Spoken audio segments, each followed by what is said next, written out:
E aí, cinéfilos, tudo bem com vocês? Carolzinha na área para mais um Estrelas da Jornada. E hoje vamos falar sobre o hiperfoco da vez. The End of Evangelion, o final do Evangelho. Talvez um dos finais mais polêmicos da história dos animes. The End of Evangelion é um filme que divide opiniões por conta, né, tanto do seu conteúdo dentro do filme em si, quanto do seu final anterior, né, os fatídicos episódios 25 e 26 do anime, que geraram muito caos na época que foi lançado. E por consequência, foi lançado o The End of Evangelion e a gente vai entender melhor como é que funcionou essa parada lá nos anos 90 com esse anime icônico que é Neon Genesis Evangelion. Porém, eu não estou sozinha. Antes da gente entrar aqui na discussão, eu vou apresentar o meu time aqui de ponta para comentar sobre esse final fantástico. Meu nome é Pony, Antônio Pony, sou cinéfilo, também gosto de literatura, animação, assisto alguns animes de vez em quando. Então, a gente está aqui para comentar essa pedrada aí que é esse filme, o The End of Evangelion, né? Que ele refaz ali o final da série original, que muita gente não gostou na época, e depois tiveram que engolir essa outra pedrada aí. Boa noite, pessoal, tudo bem? Meu nome é Juan Carlos, eu sou do @i_literatos. Um prazer estar aqui novamente com essas pessoas. Não conheço o Pony, mas é um prazer estar aqui novamente com ele, com a Carol. E controvérsia, hein? Controverso. Evangelion já não é famoso, né? É bem cult, assim, entre os animes. Mas, assim, esse aqui é mais controverso do que Evangelion normal. É isso aí. E lembrando que aqui o bate-papo é livre, galera. Então, eu sou a favor de todas as opiniões aqui, claro, né? Não ferindo nenhum direito humano, pelo amor de Deus, mas é, eu sou muito aberta a ouvir várias opiniões, vários pontos de vista. Não é porque Evangelion é uma das coisas mais incríveis que eu já vi na minha vida que eu não vou aceitar críticas negativas, por exemplo. Então, sintam-se à vontade para comentar quaisquer pontos positivos ou negativos sobre o filme. Para começar aqui a nossa roda de discussão, Evangelion é uma obra muito pessoal, né, tanto em questão da visão do Hidekiano, né, de todas as questões que ele passou na vida dele, quanto é um anime que é muito difícil não se identificar com as dores dos personagens, porque eles são personagens com muitas camadas, multifacetados, e sofrem coisas muito humanas. É um anime muito humano, apesar de ter esse pano de fundo, né, de monstros gigantes com robôs gigantes. Acaba sendo um anime que fala muito sobre humanidade, sobre dor, sobre sofrimento e sobre solidão. Então, a minha pergunta inicial é: o que é Evangelion para você? Porque Evangelion pode ser, para mim, pode ser uma coisa, para vocês vocês que estão me ouvindo, pode ser outra. Então, cada um tem a sua interpretação e eu acho que essa é uma visão muito pessoal, ainda mais para um anime tão, talvez, não sei se essa palavra encaixa, mas tão delicado na hora de retratar tantas facetas da humanidade. É delicado e ao mesmo tempo um soco no estômago, né? Essa que é a loucura de Evangelion. Então, como que vocês se relacionam com um anime tão humano, ainda mais esse final, que é realmente um soco no estômago em relação às dores do Shinji? Tony, eu quero te ouvir. Então, cara, como eu sou velho já, né? Então, eu assisti ele na época que ele estava sendo lançado. É, e ele é muito diferente do tipo de produção que existia na época, né? Esse tipo de material mais autoral aparecia de vez em quando na série de TV, você tinha mais no cinema, né? De vez em quando, nos anos 80 mesmo, a própria Gainax já tinha lançado um longa-metragem chamado Asas de Romeo Mise, que ele é muito pesado, muito autoral, mais difícil. Na virada ali dos anos 80 também, eles tinham lançado alguns materiais que iam um pouquinho nesse sentido, E mesmo assim, para TV, não tinha nada muito parecido com temas tão complexos assim, né? Então, eu acho que os autores eles estavam mais relegados a essas obras de cinema ou aqueles OVAs, né, que eram lançados diretamente para o vídeo. Aí, quando chegou essa, ela era um nível muito acima, assim, de debate filosófico, de maturidade, né? E isso mudou muito a estrutura de como a animação ela acabou sendo percebida ali no Japão na época, né? Tanto que mudou o mercado demais, assim. O modelo antes era aqueles animes de 50 episódios, depois de 100 episódios, um negócio que levava anos ali para terminar. Quando o Evangelion chegou, ele mudou, ele fez esse que eles chamam de cores, né? Que são mais ou menos 2 temporadas de 12. E aí ficou. Alguns animes ficaram para 24 e alguns para 26, assim. Mas isso virou um padrão bem estabelecido naquela época. E muitos autores que só trabalhavam no cinema ou em OVA, né? Foram para a TV trabalhar com coisas autorais. Então, dessa época saiu Cowboy Bebop, Gazaraki, aquele Vision of Scaflowne, são trabalhos bem autorais também, mas o pilar disso daí foi o Evangelho, né? E isso mudou muito minha cabeça, assim, porque a gente estava a série ela começa a tratar de um personagem muito humano, né? Com temas muito humanos, assim, né?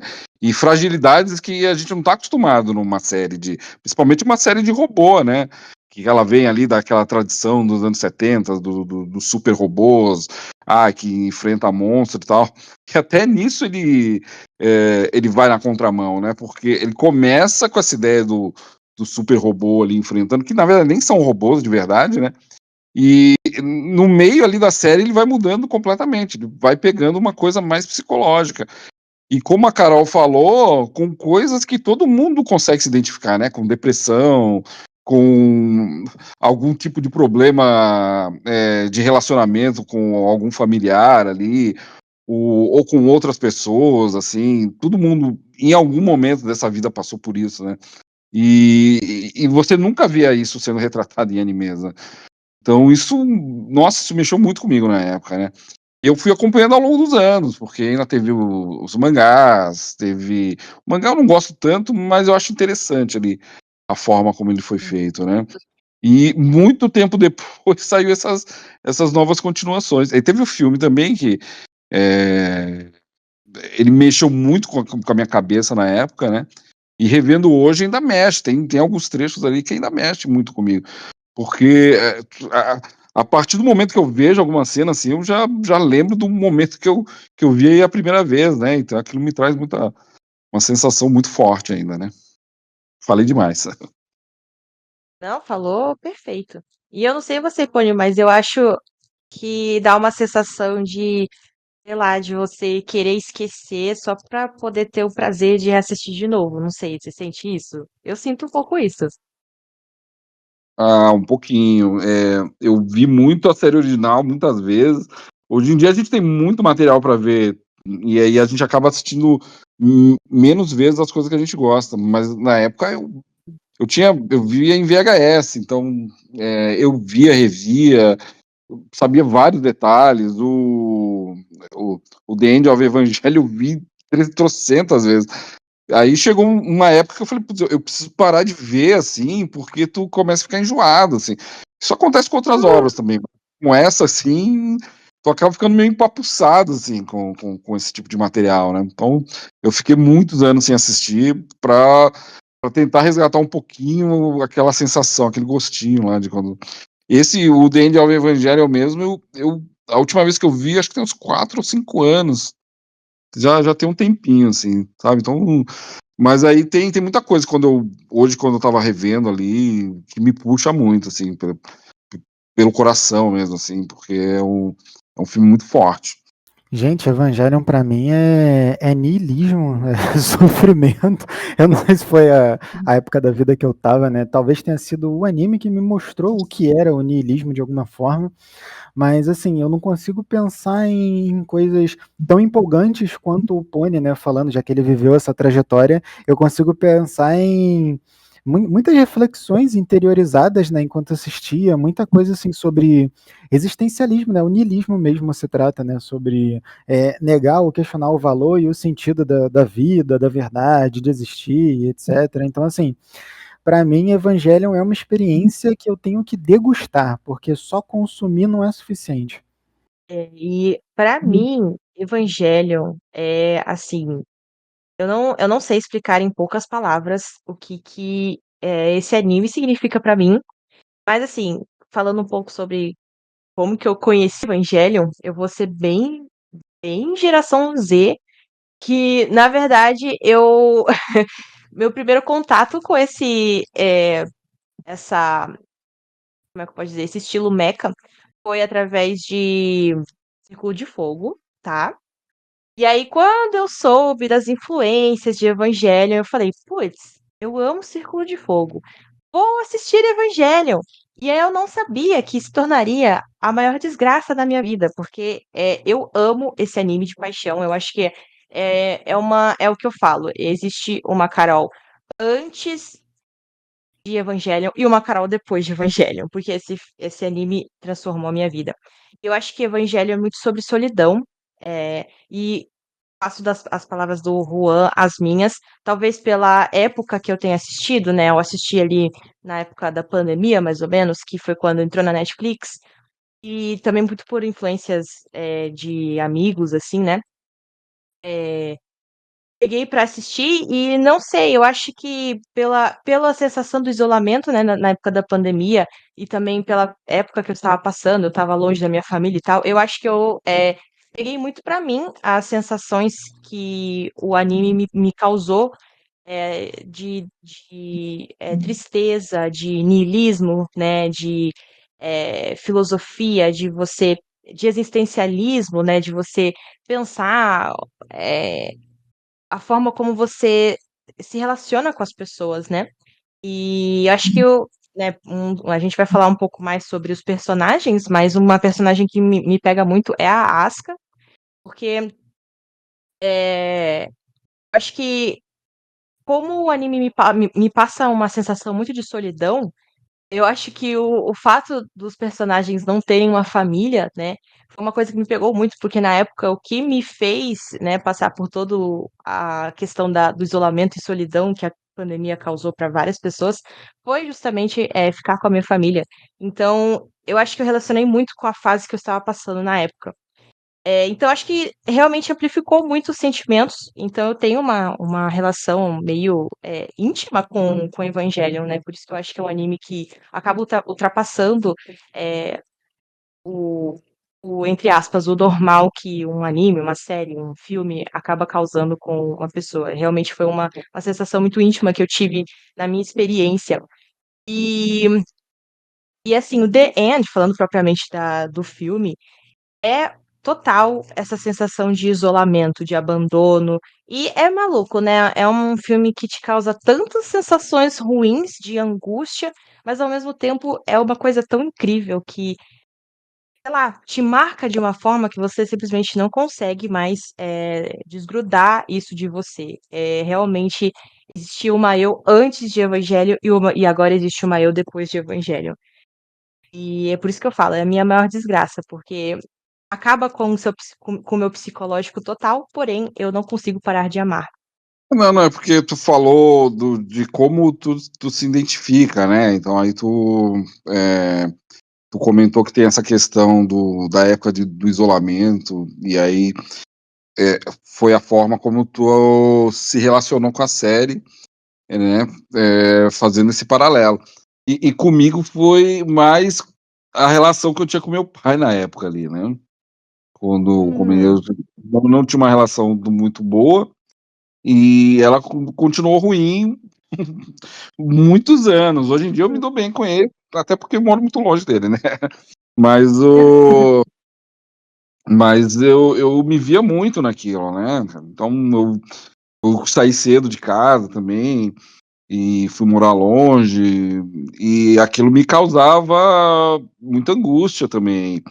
E lógico, não era uma relação tão abusiva como o Gendo ali faz com o filho dele, né? É um negócio absurdo. Hum, Mas mais nessa questão de se sentir, porque era o meu sentimento com meu pai, não era a totalidade da coisa, mas era o sentimento que eu tinha, e de parte da minha família também.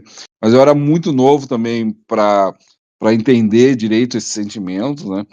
E, e tu vê uma série que tem esses temas, assim, esses dilemas, assim, em que você consegue se relacionar. Existem outros ali, né? Mas esse específico ali me puxou muito durante muito tempo, né? Mas a série ela pega outras coisas, né? De, de, de relação de uma pessoa com a outra, né? De uma sociedade específica ali se relaciona, da relação entre várias pessoas ali, de como elas reagem. E isso me impressionou muito durante muito tempo, né? Sim, eu acho que principalmente em relação homem e mulher, né? É muito claro o ponto do anime de mostrar esses lados tóxicos masculinos e femininos. É bem discrepante, assim, a forma como as personagens femininas são retratadas e os masculinos, né? Essa figura paterna também. Eu vou até comentar no próximo tópico. Ah, não, eu queria aproveitar então, ia deixar para depois, que eu gosto muito também de como as personagens femininas elas são desenvolvidas aqui, porque eu vejo sentido narrativo, né? Que é uma coisa que eu acho que quem mais falo isso é justamente com você, Carol, em quase todo podcast que a gente conversa, é sempre essa coisa de que a mulher ela não é forte, entre aspas, porque ela vai contra o protagonista, ela não é forte porque ela é grita, ela não é forte porque ela é armada, mas, assim, não estou dizendo que essas personagens são fortes e ponto, mas cada uma delas representa um aspecto e elas são a identidade daquele aspecto, justamente num anime que não trata muito, né? Ou melhor, não retrata muito identidade, sempre questiona o que é identidade aqui, ou pelo menos o que é identidade para esses personagens. A Asuka, ela tem o mesmo dilema do Shinji, só que enquanto ele fica todo depressivo pelos cantos, ela já é energia pura, ela já é bruta, ela é vida, sabe, o tempo todo. Esqueci o nome da mulher, não, é a Misato. A Misato, ela já é sempre uma ambiguidade, né? Vamos dizer que é meio. Vamos fazer isso porque é certo, mas é certo pelos meios errados, sabe? A gente tá fazendo certo pelos meios errados. Ou não, pode crer, vai lá que a gente vai estar aqui te esperando pra fazer isso sim, tá? Aí ela tá ali morrendo, falecendo sozinha, né? Parece que é uma personagem tão ambígua que ela representar a ambiguidade da identidade é justo pra ela, né? Isso assim, só uma interpretação viajada minha. Agora, a Rei, eu acho que é quem mais me deixa embasbacado, porque cada vez que eu vejo, eu tenho um pensamento diferente sobre não quem ela é ou o que ela é, mas quem ela representa pro Shinji, porque eu não consigo discernir ela como uma personagem própria. Parece que eu não vejo a Rei como a Rei, eu vejo sempre a Rei como algo pro Shinji. Aí, se a gente puder debater isso durante, né, o podcast, eu acho que vocês conseguem me ajudar, porque é uma incógnita. Todos esses anos sempre é uma incógnita para mim. O que eu gosto muito da série, mas eu vou ser breve aqui, ela querer discutir, ela introduzir e deixar como principal um personagem que ele é insuportável, mas ele não é um insuportável porque ele é mal escrito, ele é insuportável porque ele é bem escrito, né? Porque você está tratando uma pessoa que ela é muito deprimida. E é uma pessoa que ela é muito deprimida, embora você entenda ali os motivos que levem a pessoa a ser deprimida, para as pessoas que estão ao redor dela, ela às vezes é insuportável. E o Shinji, às vezes, é uma figura insuportável. E você levar um personagem de cabo a rabo, construir esse personagem ao longo dos anos e ter um arco enorme que demora décadas ali e que se finaliza no fim das contas, eu acho muito corajoso ali porque ele poderia simplesmente, porque ele passou anos ali, todo mundo, cara, eu odeio esse personagem, cara, ele é o principal, o cara só chora. Bom, o deprimido não é só isso, mas esse aspecto da depressão do Shinji que é mostrado ali, tem muita gente que é assim. Quem já viveu com gente que tem muita depressão sabe como que é. E eu acho muito corajoso, assim, ele levar isso a cabo numa obra, né? E, né, porque o Shinji acaba indo na contramão de um herói, né, de um protagonista, entre aspas, né, genérico de anime, que é pra ser mais aquela jornada de herói, e o Shinji vai na contramão, ele repele tudo o que poderia tornar ele um herói, né? E um ponto que eu queria comentar sobre a Rei, eu acho de longe uma das relações mais esquisitas, assim, de qualquer obra que eu tenha assistido, que é essa relação do Shinji com a Rei, né? Lembrando que a Rei é um clone da mãe dele, e é assim, existe um fator sexual aí, uma coisa meio freudiana, que eu não sei se eu tenho bagagem suficiente para assim, refletir o incômodo que eu sinto assistindo essa relação dos dois. Mas de longe, essa relação homem e mulher é muito tóxica ao longo do anime, né? E acho que uma coisa que me pega muito é essa questão da família, né? Que eu comentei que o que me diferia dos personagens na época que eu assisti é que a minha família foi muito importante pro processo que eu tava passando, né? Desse isolamento social, né? Dessa solidão que eu passei. Só que os personagens não tinham a família, né? Só que as figuras femininas, como o Juan pontuou, né? Elas são muito importantes para a história, porque elas sempre têm uma força. A força feminina é muito importante para o desenrolar dos acontecimentos, porque são sempre as mulheres que acabam agindo mais dentro da história, né? E acaba que os homens são os que atrapalham, né? O Shinji, o Gendo, principalmente, são os que mais atrapalham. Eu diria que acho que o único cara, assim, que é menos tóxico seria o Kaji. Inclusive, gosto muito da dinâmica dele com a Misato. Mas, em geral, essa figura paterna, e eu acho que até o Pony deve relacionar, né? Acaba sendo uma figura mais negativa. E a figura materna é uma figura de proteção, de carinho, de conforto.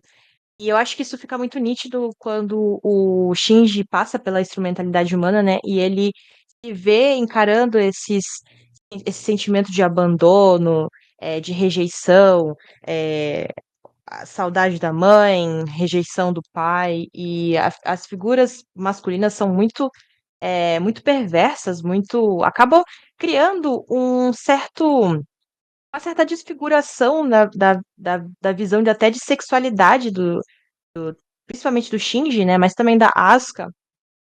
E cria essa sensação de violência, né? O Shinji, ele é como o Pony pontuou também muito bem, é um garoto muito deprimido, só que ele também acaba se tornando.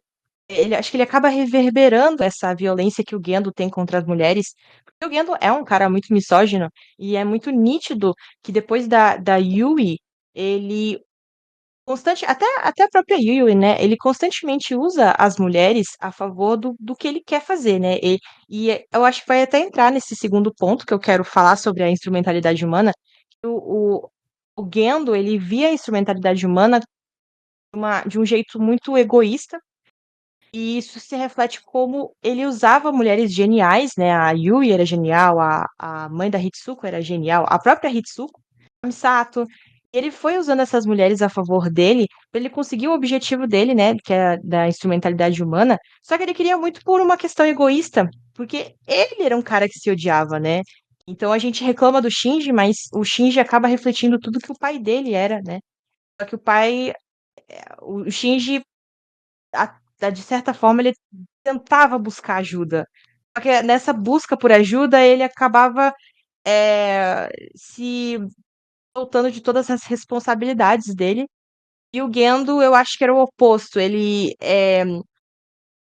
usava das pessoas para fugir da responsabilidade dele, né? Então, o Shinji buscava ajuda e o Gendo se apoiava nas pessoas para buscar o objetivo final dele, que se desapegar e vamos virar todo mundo uma consciência coletiva. Eu não quero mais ter essa responsabilidade com ninguém. E aí, isso, em contrapartida, né? A gente tem a questão religiosa. A Sil já tinha essa visão de instrumentalidade humana no sentido de nos aproximarmos de Deus, né? Uma visão religiosa. Então a gente tem o mesmo objetivo, só que visões diferentes. E isso me pega bastante, porque pensando no ponto de vista de uma mente deturpada ali pela depressão, a instrumentalidade humana acaba sendo uma saída para evitar sofrimento, evitar lidar com a pessoa, lidar com os outros, né? E em cima disso, eu quero saber de vocês. Vocês acham que viver sem a nossa individualidade seria melhor do que sofrer? Então, tem essa questão que tu falou do.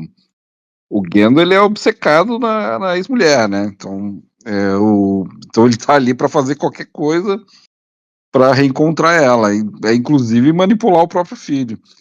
E aí tem essa esquisitice dele, por exemplo, juntar de alguma forma ali o filho com o clone da mulher, da esposa, né? Com o clone da mãe. E fica muito confuso ali.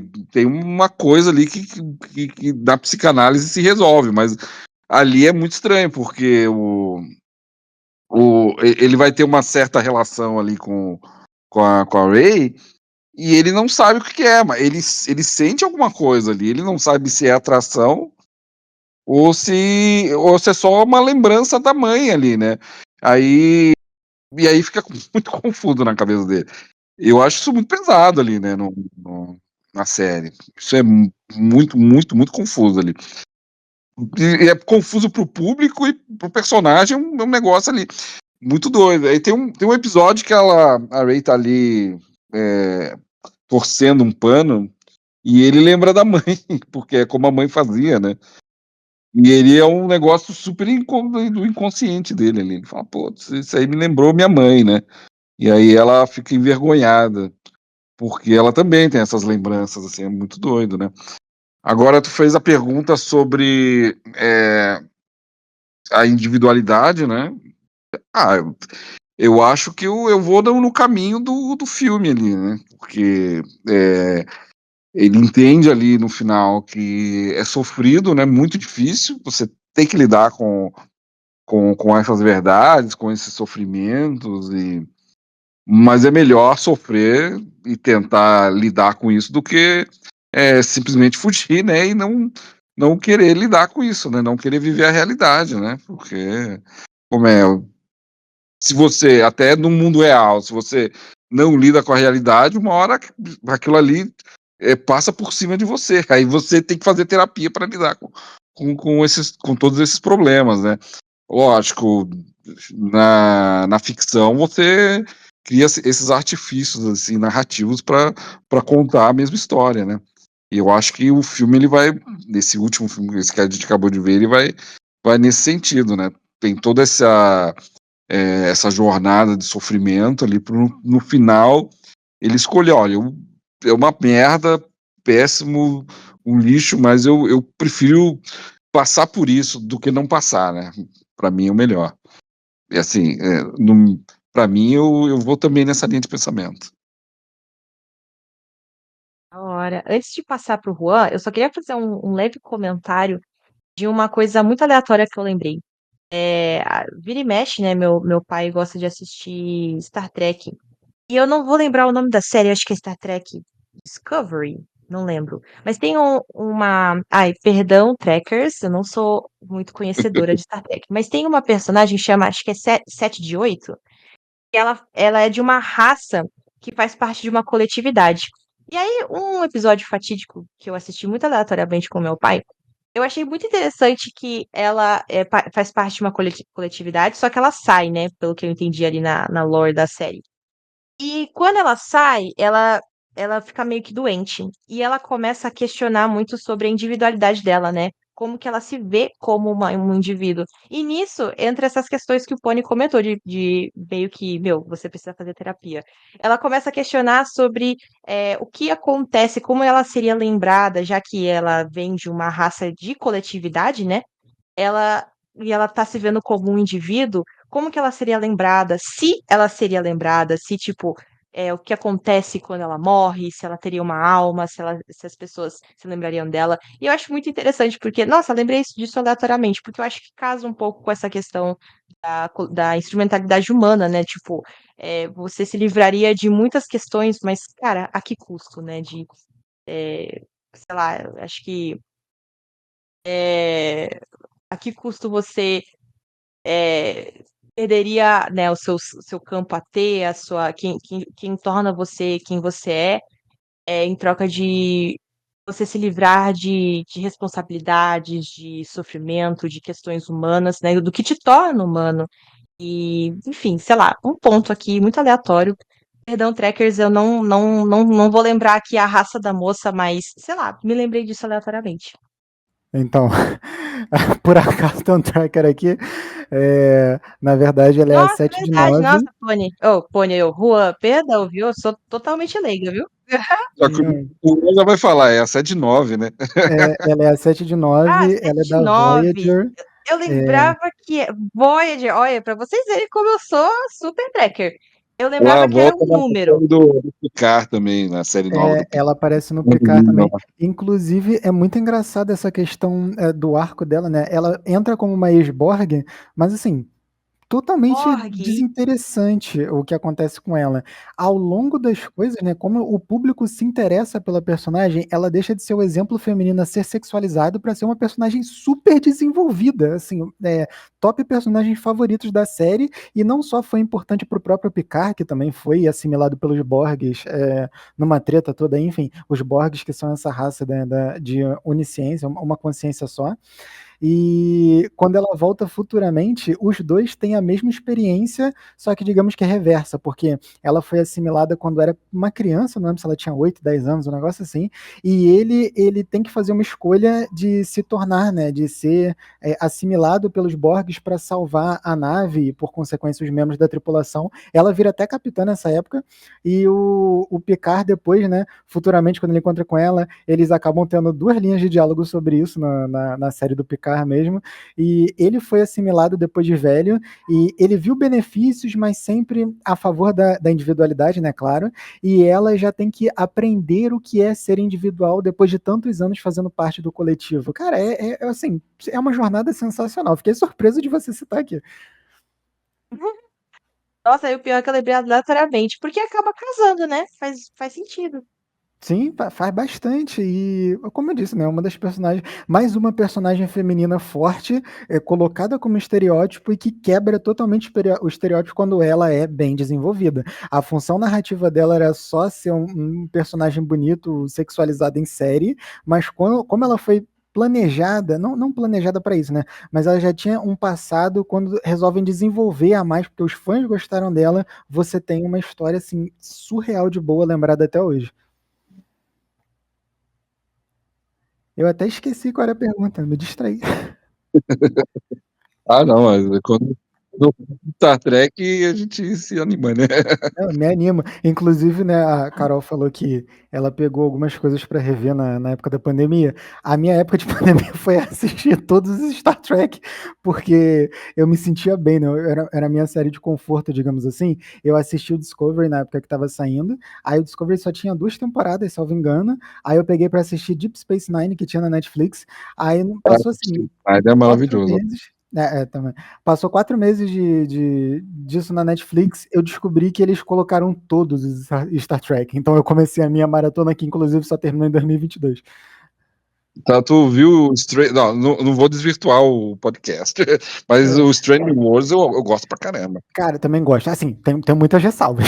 Um direcionamento bem diferente, mas eu gosto. Se você considerar que a segunda que eu vi foi Deep Space Nine, né? Eu acho que qualquer coisa é boa. Ah, Ah, eu sim, acho sim. Star Trek muito da hora. Eu só não virei tracker porque eu admito que eu tenho um pouquinho de preguiça de assistir tanta série. Mas meu pai adora. Nossa, ele assiste, tipo, ele termina a Voyager, né? Ele termina a Voyager, aí ele coloca de novo no primeiro episódio. É a série conforto do meu pai. Tá, Essa Voyager aí, é ai, muito bom. tem uma que é, ai, eu não vou lembrar. É a nova, Voyager. é a nova geração, que é a minha preferida, que é a do Picard. Tem Tem uma que é com a a. New Ai, gente, eu tô Dimensions tentando lembrar. também. Acho que tem 4 temporadas. Ai, eu não vou lembrar. É É uma mais Discovery. recente, tipo, a Discovery, será? Ah, Acho Mas que é. a Discovery Voyager é um tem pouquinho mais quatro, né? antiga. É um pouquinho A, mais antiga. a, Acho que três, sucede. e a Strange Worlds acho que tá na quarta. E tem uma de animação, é a Lower Decks, que é divertidíssima, é muito boa. Nossa, eu acho que é dos anos 2000. Ai, não vou lembrar. Mas enfim, voltando Ah, aqui o assunto. pô, dos anos 2000 deve Então, ser Juan, Enterprise, hein? Enterprise, essa mesma. São as duas que meu pai ama. É a Voyager e Enterprise. Ele sempre assiste. Aí eu acabo assistindo junto. E eu acho da hora, principalmente a Voyager. Sim, sim. Enfim, anyways. Desculpa, o desvio. Ah, tá. É curioso porque vocês estavam falando e eu lembrei de coisas que eu tava sentindo e pensando enquanto assistia, né? Porque quando eu assisti Evangelho, eu assisti bem picado, porque no começo, eu sei lá, tinha 15 anos, eu tava achando muito chato, muito chato. Aí eu fui para uma coisa que era mais, né, a minha época aí, eu fui assistir Berserk. Aí em Berserk eu, pô, não, isso aqui sim, anime bom, né? E parando para pensar em retrospecto, eu tava vendo a outra face do niilismo que Evangelion prega, né? Só que tava vendo essa parte mais do ataque, que a Asuka tanto faz, né? Em Berserk, eles têm quase que a mesma pergunta, né? Digamos que se Evangelho questiona se a individualidade vale o sofrimento, né, de passar por tudo aquilo, Berserk, ele crava que a individualidade é tudo que resta para nós quando tudo no mundo deu errado, ou quando o próprio mundo, né, deu errado. Então, assim, e talvez por isso também essas duas obras sejam tão necessárias, tão especiais para mim, porque as duas obras não têm esperança, por mais que o final do anime natural seja uma coisa bem good vibes, a jornada até ali sempre foi sofrida, né? E uma coisa que todos os personagens falam sobre, que não é o destino, né? É a jornada antes do destino. Então, assim, cara, se viver sem individualidade não valeria, ou melhor, valeria pelo não sofrimento, pô, de forma alguma. Eu acho que é o sofrer que te possibilita viver de verdade, né? Porque só existir não é viver. Você não tem amores e você não tem as decepções, você não tem os contrapontos que viver exige, que viver traz. Então, creio que eu prefiro sim. Todo sofrimento, eu prefiro a dor, a depressão, do que essa apatia, né? Essa anestesia a nada. Eu acho que no final das contas é o que nos torna humanos, né? Ah, Oi, sim. quer complementar? Não, eu concordo 100%, porque é, se tu tá apático, como tu vai saber quando é o sofrimento de verdade, né? E como você vai conseguir mudar, né? Para dar o próximo passo, se você não passar por isso, né? Sofrimento é ruim também, mas eu prefiro também. E falando em ser pessimista, um dos pontos que mais gera debate, né, é a discrepância entre os dois finais. Tirando aqui toda a discussão em relação à qualidade, né, que para mim isso é muito questionável, porque eu gosto muito do final original do anime, independente, assim, de ser um monte de cena estática, independente do que rolou ali de falta de orçamento para fazer a animação em si. Eu acho que os dois finais se complementam, perfeitamente, são lindos, mas existe uma diferença de tom.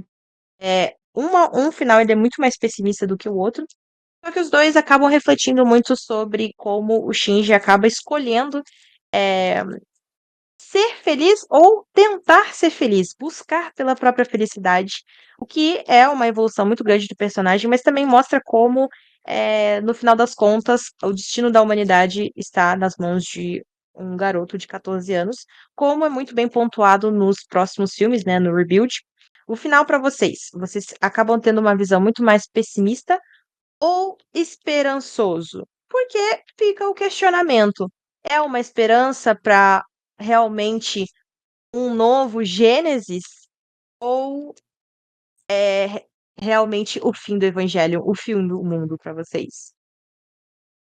Então, eu Eu nem acho assim o final da série normal tão otimista assim, né? Porque ele te dá um choque ali de terapia. O primeiro episódio ali, eu falo os dois últimos, né? Mas o primeiro ali, ele é bem forte. Só que ele é mais estático, né? Ele fica mais na psicanálise ali, né? E o segundo, ele faz quase que a mesma rota ali do filme, né? Porque ele vai, olha, essa questão da individualidade, ele toca nos mesmos assuntos, né? Então tem trechos nos dois episódios que o filme ele retoma, só que ele retoma por um outro ângulo de visão, mais violento ainda, né? Porque a resposta dos fãs na época foi muito agressiva. É, E eu tava lembrando, a gente tava até discutindo ali quando o filme tava passando, que tem várias versões do filme que uma parte do filme, ele é metade, ele foi exibido no cinema. E eu acho que aquelas cenas que são gravadas naquele cinema gigantesco lá, foi quando foi exibida aquela primeira parte, que ele também pega parte do público e tal. E em um framezinho ali de 2 segundos, ele coloca parte das cartas que os fãs mandaram pra ele querendo matar ele, né? Porque ele é muito anticlimático, né? É uma série muito anticlimática. Então, muita gente rejeitou aquilo ali, né? Porque eu realmente eu tenho dificuldade de entender o que as pessoas queriam dali, né, cara? E aí o filme, ele retoma o mesmo texto, assim, em vários aspectos, só que ele vai para uma coisa muito mais violenta, né? E aí falou, é isso que vocês queriam? Então toma aí. Mas eu acho que em questão de como ele aborda os temas, eu acho que tanto a série quanto o filme eles são parecidos, assim. Né? Até o que eles querem dizer no final, eles são mais parecidos. Tirando aquele negócio do parabéns ali, que parece um negócio até meio debochado ali. Mas eu acho que eles vão para uma coisa meio parecida ali, né? No que ele quer dizer ali, né? Então, não sei, eu gosto dos dois, assim, né? Não sei se eu tenho uma preferência por um ou por outro, eu não gosto dos dois por igual.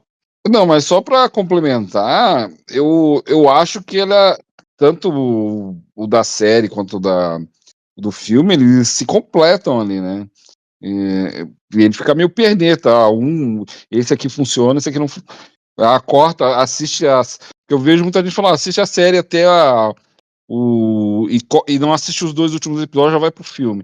E pra mim, a coisa toda fica perneta, né? Pra mim, ele funciona como um Sim. todo ali. Eu concordo, Pony. Eu acho que a série funciona por completo. Eu acho que eu também não separo muito os finais. Eu sinto uma certa diferença de tom, mas eu acho que isso não muda a conclusão, né? Principalmente em relação ao Shinji e a busca dele, toda a reflexão sobre a humanidade. Eu acho que os dois finais se complementam muito bem. Então, eu também não gosto de separar, muito menos quando eu indico o Evangelion, eu sempre falo, assista até o final e depois você vai pro filme, porque um complementa o outro, né? Não tem como fugir. E é igual você falou, fica peneta mesmo. Se você pula, vai direto pro filme, parece que você, mesmo que o filme continue do 24, parece que você perde informação ali, né? E eu acho que essas reflexões do Shinji são muito mais detalhadas nos episódios 25 e 26. Eu diria que no momento em que começa a instrumentalidade humana, é onde começa, o 25, né? Que seria equivalente às reflexões que vem no 26 do The End. Então, tipo assim, você vê o que tá acontecendo com mais detalhes dentro da cabeça do Shinji. E eu acho, nossa, as reflexões do 25 e 26 muito válidas, principalmente a conclusão que o Shinji chega, né, dele rejeitar a instrumentalidade humana e falar, não, peraí, eu dou uma chance pra humanidade, eu dou uma chance pra felicidade, pra lutar contra isso e ser uma pessoa melhor, né? Que também é questionável, porque é igual a gente, né, conforme a gente foi assistindo, o final polêmico do The End, que é o Shinji tem essa chance de tentar ser uma pessoa, não sei se melhor, mas uma pessoa, né?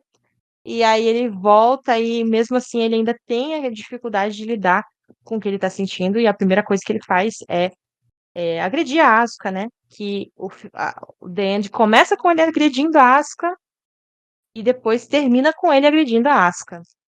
E sempre É, tem. é, um, é uma pessoa com muitos problemas assim, de controle de Idade. emoções, de raiva, né? E isso é refletido bastante. Se isso não é mostrado, quer dizer, na série é mostrado, mas ali ele ainda é contido. No filme não tem contenção nenhuma, porque ele vai ali segurando, segurando, segurando, até a hora que ele enforca ela. E aí no final ele volta e enforca ela, que é como se ele botasse tudo aquilo pra fora, né? Uhum. E também tem essa questão de, assim, hoje em dia, eu acho que se o filme fosse feito hoje, eu acho que é, acho que não seria tão bem aceita essa cena, assim, pelos motivos óbvios, né? Pelos motivos óbvios, assim. Hum. Mas eu acho que também o filme, sim, a obra em si, ela não facilita a interpretação, assim, não deixa a coisa super simplória, né? De se entender. Você tá tratando de pessoas problemáticas mesmo, né? Então, que acabam criando situações bem problemáticas também, né? Então, hoje em dia, talvez essas cenas dele sufocando ela, se masturbando com a guria ali, talvez não passasse, né? Hum, Mas assim, Hum. eu acho que o filme ele trabalha muito bem nessas questões, né?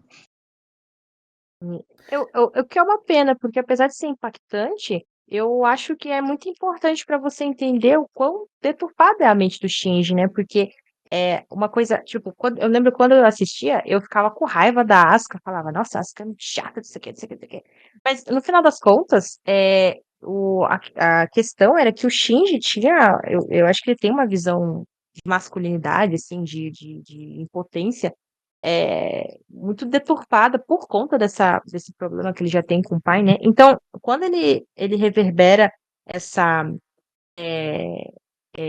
como é que eu posso dizer, essa situação de dele se sentir submisso à Asuka em violência, né? Dele aproveitar momentos que ela está de submissão, e ele é violento com ela, ele abusa dela, ele enforca ela. Eu acho que isso diz muito sobre como o Shinji é esse cara muito muito complexo, né? Violento, tóxico e complicado, difícil de se relacionar, sabe? Não, uma- mas ele tem umas coisas assim, em que na série ele morre. No filme não, porque ele já tá num ponto ali de não retorno. Mas na série, toda Uhum. vez que tem uma abertura das pessoas com ele responde, assim. Tem um episódio lá que ele tem que fazer um negócio sincronizado com ela, e, e eles chegam a ter uma relação assim, mais de amizade ali, né? E com todos os outros personagens também. Ele não consegue se relacionar. Mas quando ele consegue ver uma abertura ali, ele também se abre completamente, sabe? Mas volta e meia ele volta a se Uhum. fechar. Então, essa é uma pessoa que não tem um controle emocional muito bom mesmo, assim, eu acho. E aí já no filme, não, no filme ele já tá na fase da explosão ali, que já pra partir pra violência mesmo, né? Sim, eu concordo super, Pony. E também lembrando que quando ele chega no The End, né, ele já matou o Kaoru, né? Eu acho que a morte do Kaoru foi um ponto que deu uma viradinha de chave na cabeça do Shinji, né? Porque tem toda essa relação. Eu não vou comentar muito aqui sobre o Kaoru, porque eu acho que é uma relação que eu gostaria de comentar especificamente falando sobre Rebuild. Eu acho que a paixão ali, o amor que acontece entre eles é, é mais detalhado no Rebuild. Mas eu acho que foi um ponto que realmente virou a chavinha na cabeça do Shinji, e fez ele acabar chegando nesse ponto de ignição, Pony. Eu acho que o Kaoru ali mexeu muito com ele, né? E tem essa relação de amor entre eles, né? O Kaoru ama o Shinji. E, cara, tem uma teoria que eu gosto muito que diz que o Evangelion nada mais é do que o Kaoru constantemente buscando dar certo com o Shinji, né? E isso me pega muito, porque eu vou admitir, eu acho que o único casal assim que eu não acho tão problemático, apesar de eles também serem problemáticos, é Kaoru e Shinji, então tem o meu lado shipper aí no meio. Mas eu acho que esse foi um ponto que fez o Shinji entrar nesse colapso no The End, ao ponto dele realmente se tornar essa pessoa mais violenta, né? Ele não tentar nem lidar com a situação, ele já vai parte pra violência, ou ele fica num estado é, de apatia, né? De ele simplesmente ficar ali numa posição fetal e deixar a Misato, a Asuka, arrastar eles de um lado para o outro, porque simplesmente não quer lidar com o que está acontecendo, né? Porque todas as outras relações que ele tem ali, tem, tem sempre uma barreira ali, né? A Misato, Uhum. ele sente alguma coisa ali, um carinho meio materno, mas ele tem ressalvas com ela, ele tem um pouco de nojo porque ela é adulta e faz coisa de adulto, então ele fica meio assim, não sei, isso aí. Uhum. E com as outras meninas também, ele não entende a Rei, porque ele também não sabe que é a mãe dele, então fica um negócio de estica e puxa. Com a Asuka a gente já entende o que é ali, né? Ela é uma menina que repele ele também. Então, mas quando ela atrai ele, ele quer ficar próximo dela também. Então, são todas relações bem conflituosas ali. Com o pai dele nem se fala, né? E aí, quando entra o Kaoru, o Kaoru só dá amor pra ele, né? Então, ele se abre todo, aí conta lá da vida dele e tal. E nos poucos momentos que eles ficaram juntos ali, ele só dá amor, compreensão e tal. E é a única relação que não tem barreira nenhuma, até ter uma, né? Eu gosto que vocês foram falando parte do meu pensamento, vocês só não estruturaram esse pensamento, então ainda tem uma participação aqui. Porque é muito engraçado como o Shinji, ele é a apatia, certo? Ele demonstra muito essa parte apática, porque tudo que ele teve do mundo foi dor, né? Pensando justamente no Gendo. Só que aí vem esse conflito, não, essa interação com a Rei. Aí, a partir da Rei, ele encontra alguém mais apático do que ele. Então, assim, a areia ela tem atração, mas ela não oferece nada. A areia é como a vida sendo vivida por outro dele, sabe? Ele se identifica muito com ela.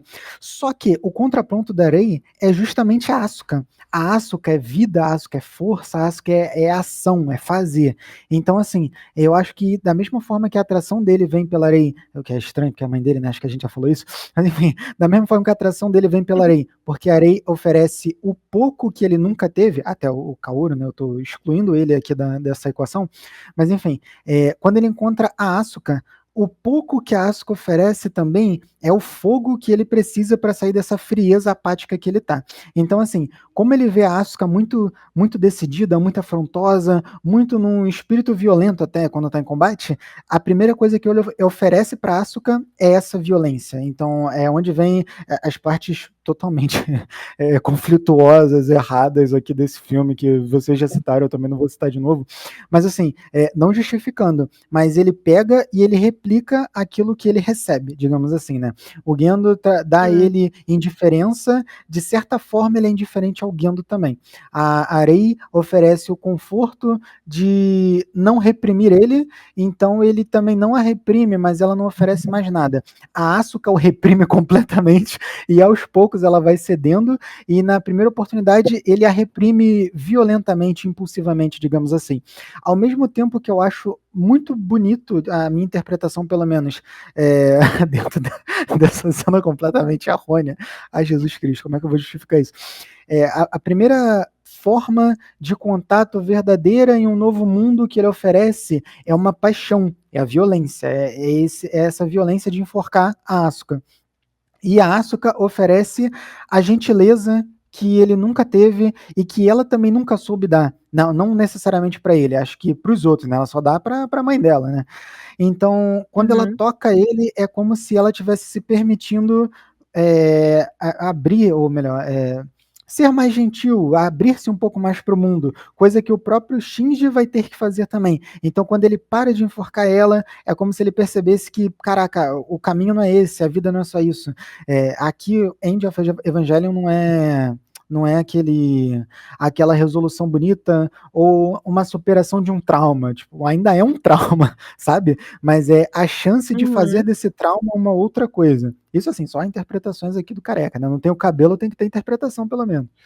É justamente por não ter cabelo que a cabeça pensa mais, né? É isso, tá lá em Bugônia. Uma coisa que eu tinha lido é que, né, tem aquela cena no final e a Asuka, ela diz uma frase em japonês ali que ela é ambígua, né? Então tem vários sentidos. E aí, dependendo de quem traduzir ali, ela tá traduzida diferente, né? Porque é, é uma frase que é de expressão de nojo ou de medo, assim, dependendo de como é traduzido. O JP é mais especialista em japonês, então ele deve saber por que ela tem tanta diferenciação, assim. Mas parece que o Hideaki Anno, ele fez essa cena de forma bem ambígua mesmo, assim, porque pra gente ficar debatendo por anos ali o que quer dizer aquilo ali. Inclusive, tem várias ambiguidades, né, nesse filme. Tem a cena que a gente até comentou enquanto a gente assistia, né? Que é a cena que o Gendo fala alguma coisa que ele começa a frase, não termina, e aí existem algumas teorias, né, do que ele falou. A mais aceita pela revista Eu é a que ele falou I need you, que é o nome do episódio, que é uma frase que acaba se repetindo em outras partes do filme. E aí, e tem essa parte final, que eu, inclusive, não sabia dessa informação, Tony, muito interessante, e eu acho que faz todo sentido com a proposta de Evangelho em si. Um problema de sintaxe dessa frase é que não tem uma tradução para quando foi traduzido, no caso. Tipo, a gente daqui do Brasil normalmente traduz as coisas do japonês quando vai para o inglês, aí a gente traduz do inglês. Agora, essa Kimochi Warui, ela é mais uma sensação ruim. Só que é aquilo, né? O inglês é um idioma maldito, não sei se vocês concordam, eu tenho um total nojo a americanos, ao idioma inglês e tudo mais. Enfim, a Carol talvez discorde, porque ela lida bem com esse idioma. Eu acho que ele carece de muita coisa que o Japão tem em demasia, que seria emoções ou demonstrações de emoções, demonstrações de sentimentos e sensações, isso falando, né, só na sintaxe, porque o povo mesmo é um povo complexo pra caralho. Aí, como que eles podem traduzir isso para que fique compreensível para os outros? O Japão, normalmente, ele não se importa, ele simplesmente coloca o que está ali. Já os americanos, nossa, sensação ruim. Aí eles colocam o quê? Eu tenho nojo. Ela fala algo mais ou menos assim, né? Eles estão dando uma... Do contexto ali, né? Então. Significar alguma coisa. Mas ali, mesmo no contexto do filme, ele pode significar um monte de coisa, assim. Então, Pode, eu acho inclusive, socialmente, socioculturalmente, ele poderia significar outras coisas, porque essa Kimochi Warui é como como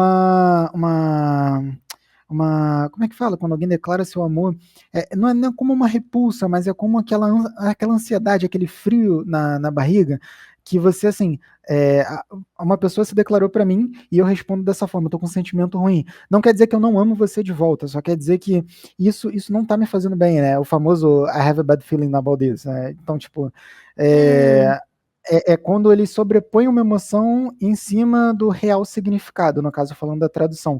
Já esse negócio em japonês, ele é totalmente ambíguo para ser ambíguo mesmo. Quer dizer, ela tem esse sentimento ruim pelo que eles acabaram de fazer, ela tem esse sentimento ruim por causa da atitude dele, ela tem esse sentimento ruim porque seria uma frase épica para encerrar o anime. É muito desconcertante.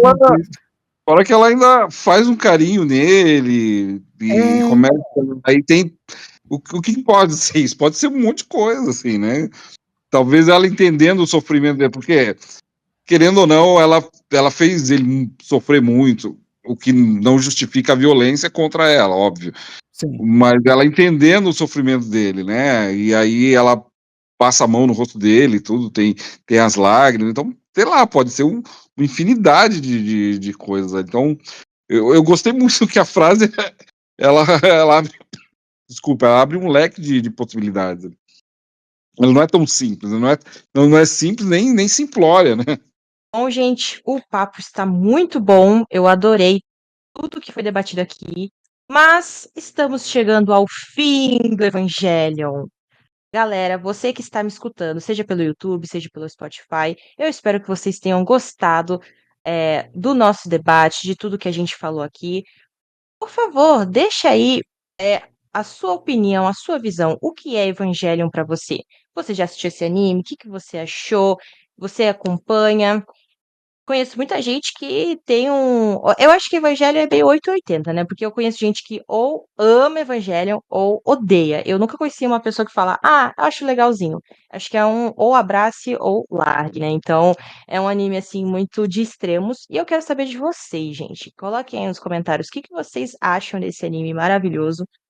E sintam-se livres para falar suas opiniões em relação ao anime. Claro, lembrando, sem ferir nenhum direito humano, pelo amor de Deus. Agora eu vou deixar livre para os comentários finais dos meus queridos convidados e também façam o seu jabá, divulguem o que vocês quiserem em rede social ou outras coisas que vocês queiram divulgar aqui, tá bom? O momento agora é livre para vocês falarem de vocês. Então, pessoal, adorei aqui comentar sobre essa série que é uma das mais importantes da minha vida, sem exagero nenhum, sem hipérbole nenhuma, de verdade, tocou minha vida muito profundamente durante muitos anos e até hoje, quando eu gosto de conversar a respeito. Valeu pela oportunidade aí, Carol. Valeu por todo mundo aí que tá ouvindo, foi bem legal. E meu jabá é bem simples. Meu Instagram é Antônio Poni, eu acho que é esse. E é isso aí. Se quiser adicionar ali, eu aceito as pessoas facilmente. Obrigado, boa noite. Quer falar do seu livro, Pony? Pode ser. Tem o meu livro também, chama 8 anos de solidão. A referência é bem clara ali também, embora ele não seja muito parecido com o livro do Gabo, né? Mas é isso aí. Tá na Amazon, pelo KDP ali. E é facinho de acessar ali e encontrar ele, tá? Bom, pessoal, Evangelion, complexo, gosto de coisas complexas, demorei para gostar de Evangelion. Eu acho que Evangelion é uma das obras mais cruéis e honestas sobre o que ela vai tratar, não é fácil. Meu Deus, essa criança está chorando muito alto, não sei se vocês estão ouvindo. Aqui não. Que bom. Evangelion, ele levanta questionamentos que falam de coisas que eu trago para mim, talvez a reflexão seja só minha, né? Mas é muito importante que ele trata de individualidade, responsabilidade, escolha. Então, digamos que traçando linhas, né, narrativas, sem individualidade não existe escolha, sem a escolha não existe a responsabilidade em cima dessas escolhas, e sem responsabilidade não existe sentido. E a única coisa sem sentido são essas adaptações de filmes com o Silvio Santos, que eu não sei o que está acontecendo, estão só acabando com a imagem dele. Mas enfim, isso não é sobre o Silvio Santos, é sobre Evangelion. E vocês podem ter mais opiniões como essa, controversas, criativas, meio perdidas também, porque às vezes eu me perco nos meus próprios pensamentos, no @literatos do Juan Carlos, tá bom? Eu estou no Instagram, no TikTok, no YouTube. Vou voltar para o YouTube mais frequentemente. E por aqui com a Carol, frequentemente. Minha grande parceira há mais de um ano. E que muitos mais venham por aí. Uhul! E eu sou a Carol do Estrela da Jornada. Se você gostou desse podcast, me siga nas redes sociais. Eu estou no Instagram e no TikTok. Lembrando que no Instagram tenho vários surtos, principalmente nos stories. E não se esqueça de se inscrever no canal ou me seguir no Spotify para acompanhar os próximos podcasts. Valeu, galera. Falou!